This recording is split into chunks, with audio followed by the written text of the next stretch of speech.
The Galactic Council was never quick to act.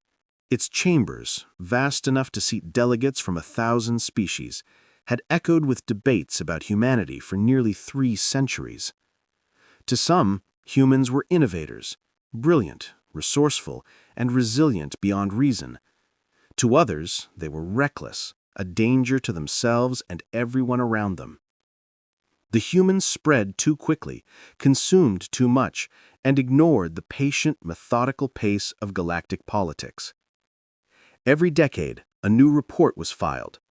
Humanity colonizing another star system, terraforming another lifeless rock, tinkering with technologies long abandoned as too dangerous by wiser civilizations.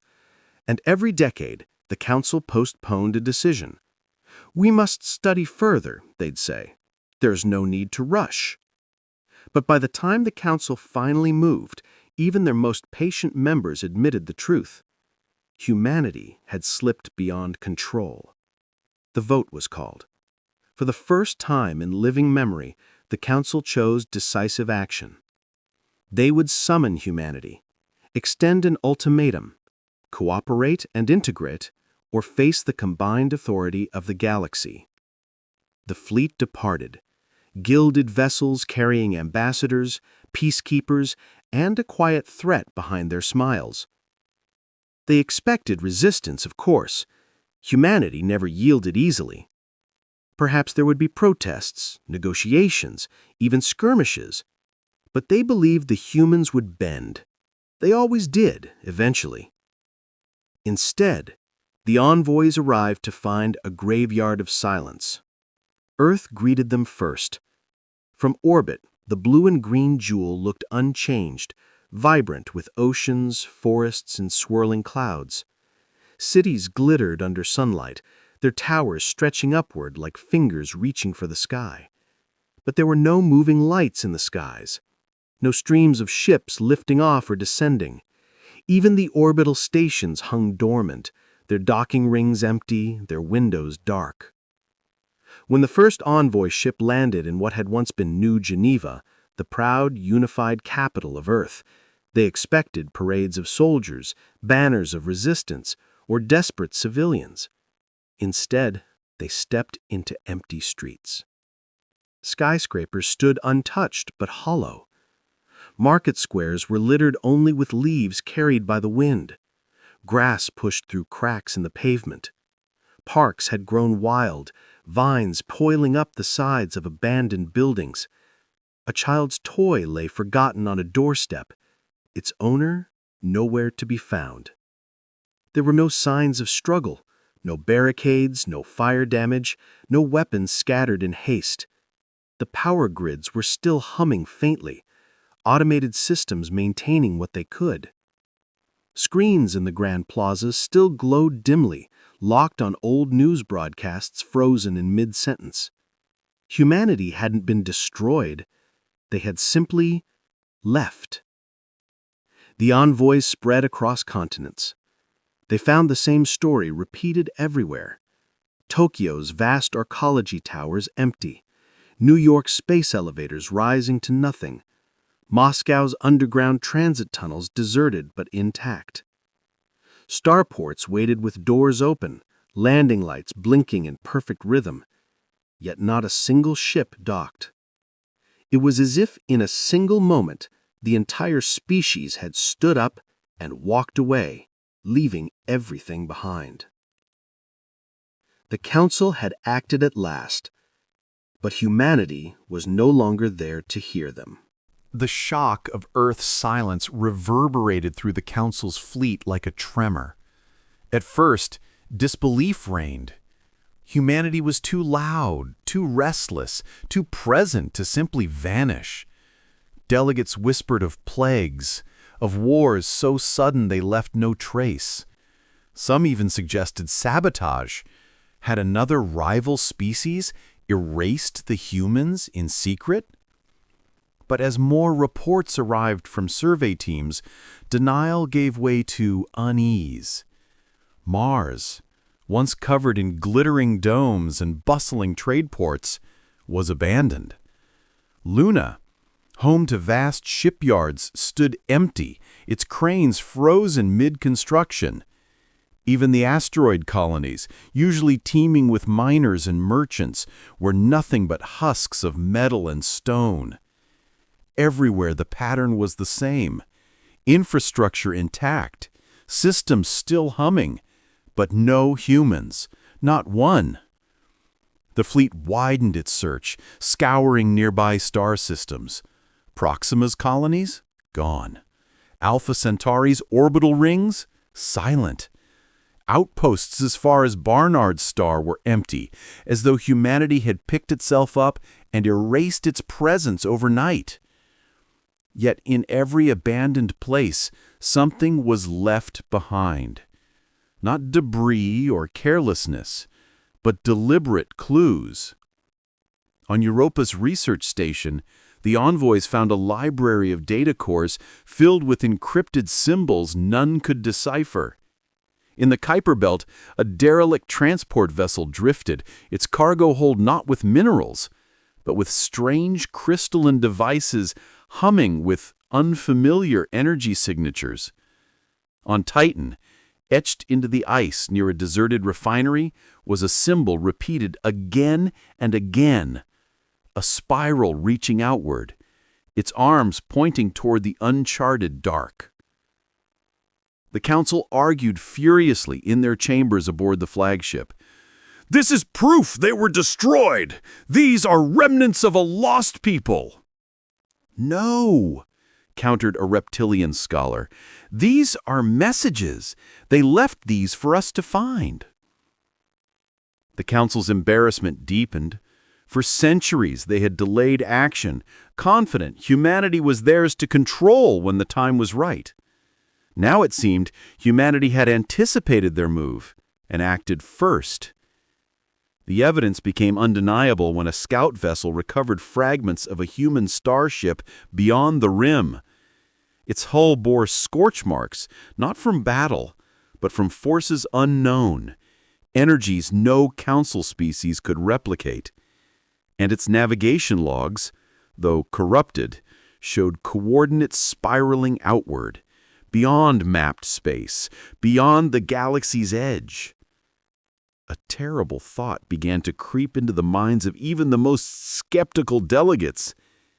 Humanity had not been erased. Humanity had departed. But why? Was it fear of the Council's authority? Defiance of their stagnation? Or had they discovered something greater than the galaxy itself that called them away? The search grew frantic. Fleets spread like a net, probing the dark, seeking answers. Yet the deeper they looked, the more unsettling the clues became. Abandoned relay stations hinted at technologies centuries ahead of Council science. Power cores glowed with energies that bent scanners into static. And the symbols kept appearing. The spiral, carved or encoded, pointing always toward the void. The farther the council searched, the stranger the trail became. Near the Oort cloud, a derelict ship was found drifting, its hull scorched and melted as though it had brushed against the skin of a star. It bore no signs of battle, no weapon fire, no impact scars, only the marks of forces beyond comprehension.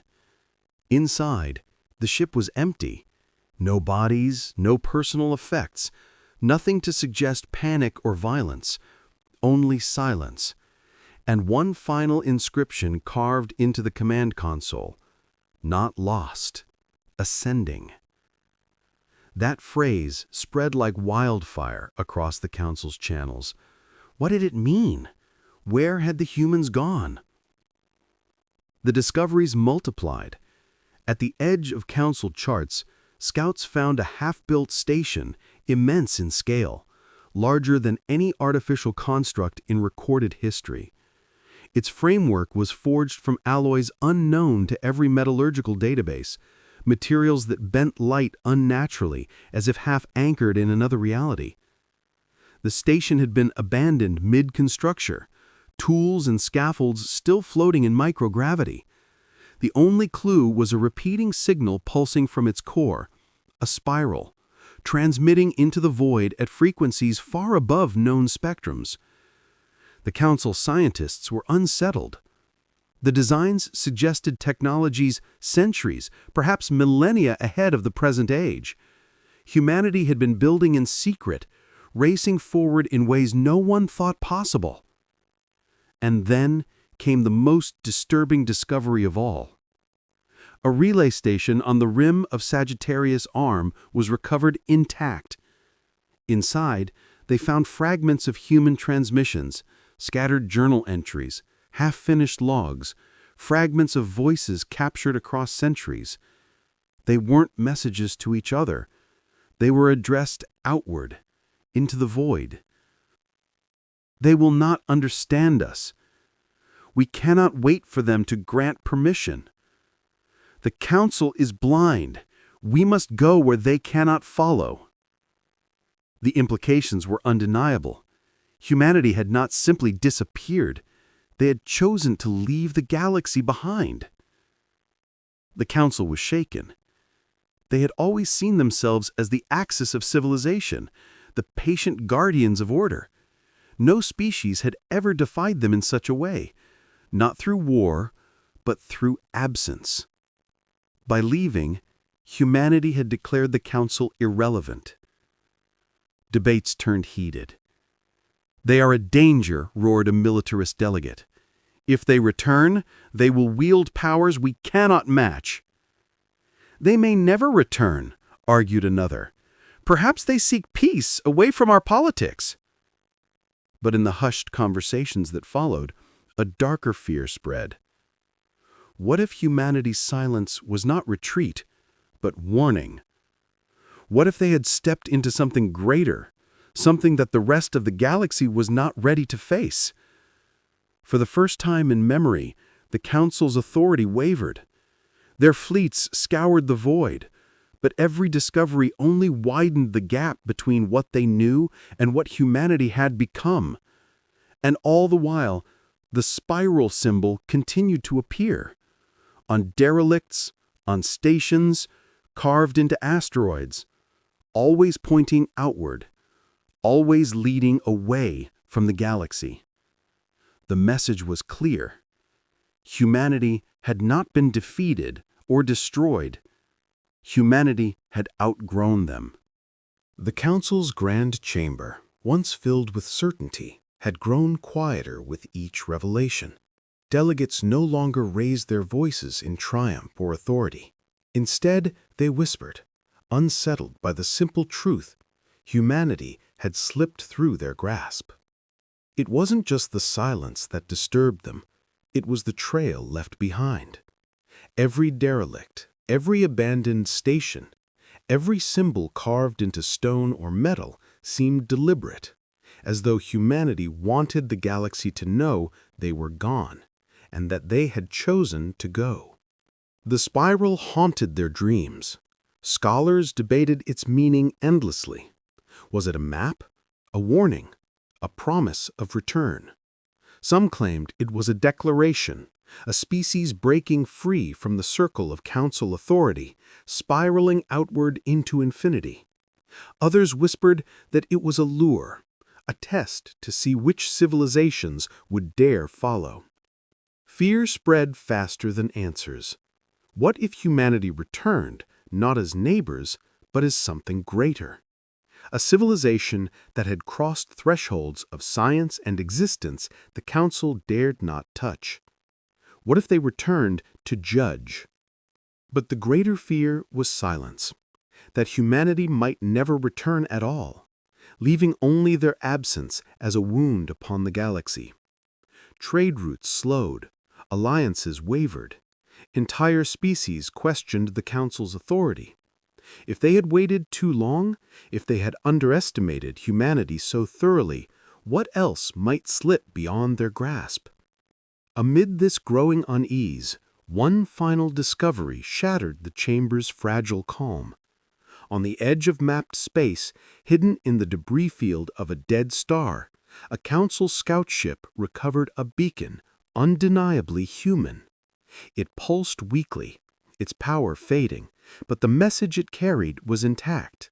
Not encrypted, not hidden. Simple, clear, unmistakable. Do not follow. That was all.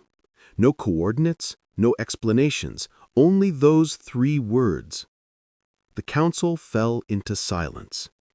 For all their fleets, for all their centuries of power, they had been dismissed. Not fought, not argued with, not destroyed. Dismissed. Humanity had left them behind like a child leaving toys on the floor, moving on to greater things. And yet that message sparked endless debate. Was it a warning of danger ahead? A challenge meant to provoke pursuit? Or was it an act of mercy? Humanity's final kindness to those who could not understand where they were going? In the centuries that followed, the absence of humanity became a presence all its own. Songs were written, myths grew, and across countless worlds, beings looked to the stars and wondered what the humans had found. Some said they had ascended beyond physical form. Others claimed they had pierced the edge of the universe itself. But none could deny the truth. The galaxy was smaller without them. The council had spoken too late. Humanity had not only gone, they had left a shadow larger than any empire, a silence louder than any war, and a question that would haunt the stars forever. What had they become?